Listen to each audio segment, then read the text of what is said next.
Is he overrated, Will? Is he overrated? Well, not on this list. 92nd player in the NFL, that's fair to say ridiculous. That's ridiculous. He's much better than 92nd. But I think he has been overrated for many of the past years. I think sports analysts, sports fans, everyone falls in love with potential, hype, the next big thing. We often like the next big thing to the detriment of the things that are right in front of us and are already there and are real. And that's been playing in Andrew Luck's favor for so long.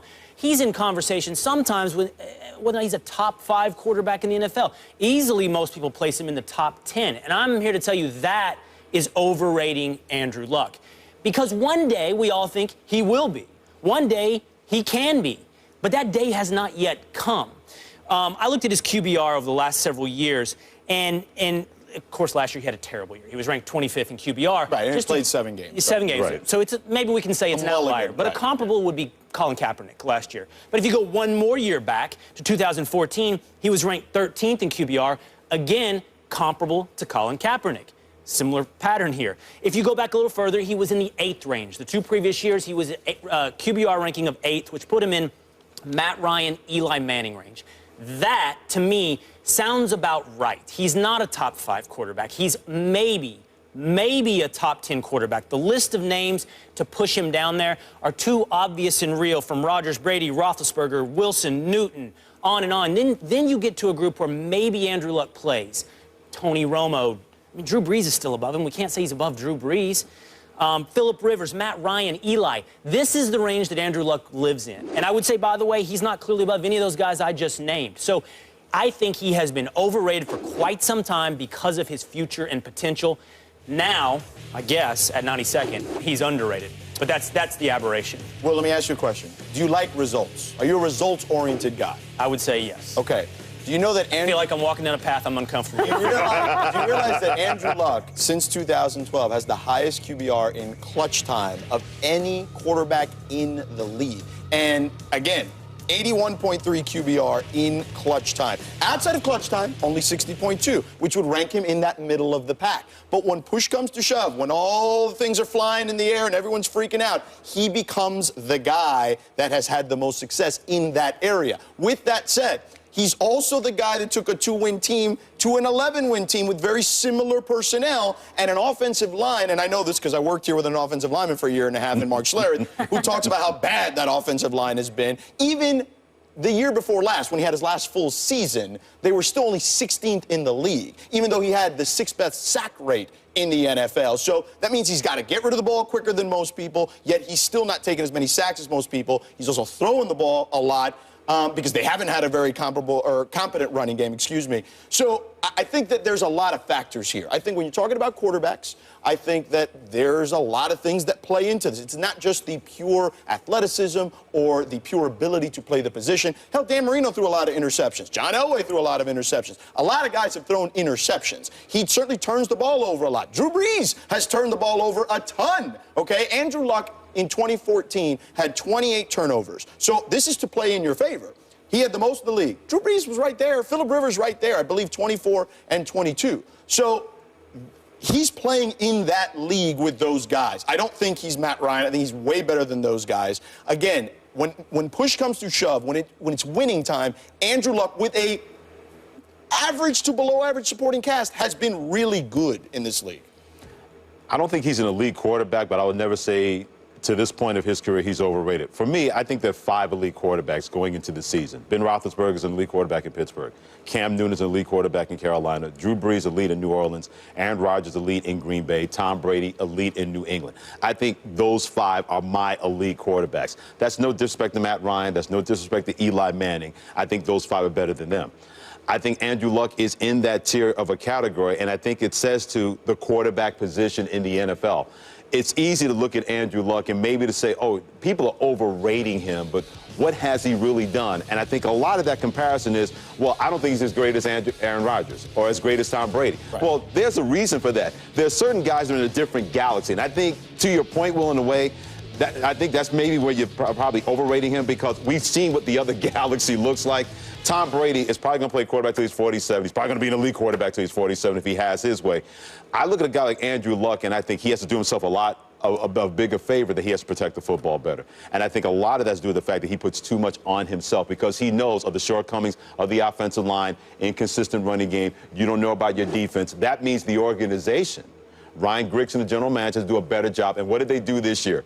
3 of their first picks, all offensive linemen. If you got that 18-karat gold in the vault, make sure no burglars can get in there and can take, and have somebody to protect that vault. So I'm not going to overrate Andrew Luck, but I will say this. He has to be better. What's overrated, that people continue to give him a pass when he makes mistakes. That has to stop. He has to take some responsibility in that. It's not just turnovers. I mean, Andrew Luck has terrible completion percentage. He's consistently in the bottom third of the league in completion percentage for starting quarterbacks in the NFL. And those are interesting clutch numbers you point out, but I believe, and I don't have the numbers right in front of me, his playoff statistics are very average. Not very impressive playoff appearances for Andrew Luck in his career so far. Many things go into it. I will agree with you on that. Offensive line, defense, but touchdown to interceptions in the playoffs, Andrew Luck has not put it together. But be clear, my argument is not Andrew Luck is terrible. Andrew Luck is bad. You're just saying he's overrated. Just saying he's overrated. Right. And I would ask you both. You both, I think, agreed with me when you just kind of rattled off your lists. We named easily 5, 6, maybe 7 quarterbacks he's behind. But that doesn't mean he's overrated to me. Well, last year, in this same list from NFL players that has him at 92 today, they had him at 7th. Isn't that right? Right, but how many quarterbacks were ahead of him? 7th? Probably like 3 or 4, at least. 7th in the NFL. Only 3 quarterbacks ahead of Andrew Luck is an overrated measurement for him. Look, and that's the argument today. He has been overrated. Perhaps as the potential, that shine starts to dull on him, we can look at him more realistically, and perhaps he gets better and lives up to these expectations. When Doug Baldwin was in here, who happened to be a teammate of his, of Andrew Luck, I asked him about the way other players view the quarterbacks. And he agreed with me that, yeah, we look at them a little bit different because they get, protected in a lot of ways. And when you get players voting on this stuff, I mean, how subjective is this? Yeah. So, look, Mike Sando, who covers the NFL for us here, I want to say about 1.5 years ago or so, did a story. He interviewed 26 personnel guys in the NFL. He picked different teams, 26 personnel guys.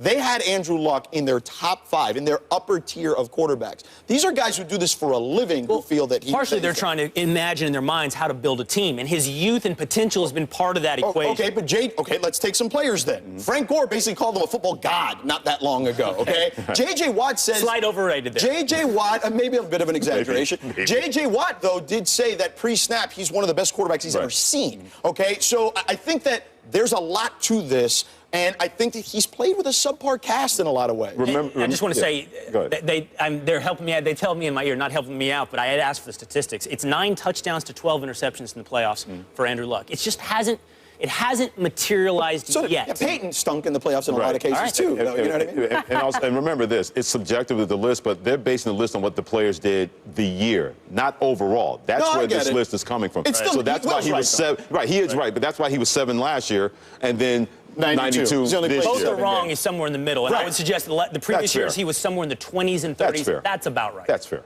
I think we could all agree that Tom Brady is not overrated, right? Look, 92 for the NFL Network is the biggest look-at-me thing ever. It's, hey, watch our show. Go to our list. Go to .com. Look at us because, you know what? No one's probably watching this show, so let's go watch it because we put Andrew Luck at 92. Well, it kind of worked because we're talking about it. Right, yeah. It worked. So you won, NFL Network. Congrats. That one. You won. Congrats. Yeah, there you go. All right, so, hey, let's talk about Tom Brady next. The Patriots, they won 12 games last season with Tom, but now that it looks like New England will be without their Hall of Fame QB for 4 games, how many games will the Pats win this upcoming season? It's AFC over-under next. The Eagles, we saw what happened last season. Chip Kelly, he is now out, and in came a new regime with head coach Doug Peterson.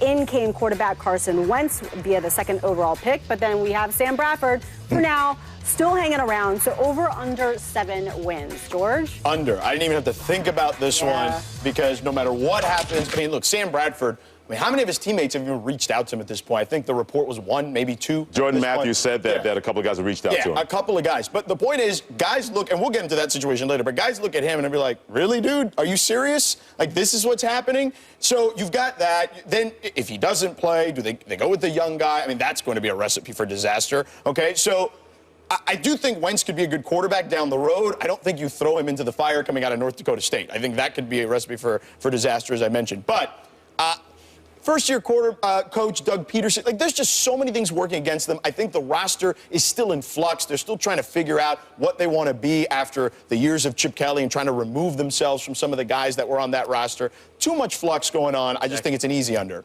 Yeah, I mean, I don't know who could have reached out to Sam Bradford. Half of them are gone. They're purging the Chip Kelly players from the roster. You can't have that kind of turnover on an NFL roster. You can't expect to have any kind of successful continuity with a roster turnover like that. I'll give you one prediction. I feel, by the way, under. If I'm burying the lead, right. under. One prediction I feel very confident in is the Eagles will play 3 different quarterbacks this year. You will see start. Chase Daniels will start, Sam Bradford will start, and Carson Wentz will all start this year. Most of the time, when you are starting 3 different quarterbacks in the year, you're not putting together a successful season under 7 wins. Yeah, I'm with him under as well. I still don't think Carson Wentz will get any time in. I think if I'm Doug Peterson, I'm smart to leave him out of that fray. Get used to Philadelphia, get used to the fan base, have a year of that, learning the position, and not just throwing him out there, and then bring him along slowly, because that does work. It worked with Steve McNair. It worked with Aaron Rodgers in Green Bay. Granted, he had Brett Favre in front of him. Sometimes it's best to wait, especially when he's going from North Dakota State and their power in FCS. They have one of the best program in FCS. A long way from Fargo, North Dakota to Philadelphia, Pennsylvania. And I want to take my time with that guy. But to your points about everything being in flux, a new coaching staff in that city where impatience has been in great supply since 1960, the last time they won an NFL championship. Doug Peterson may have been the right hire. We'll see.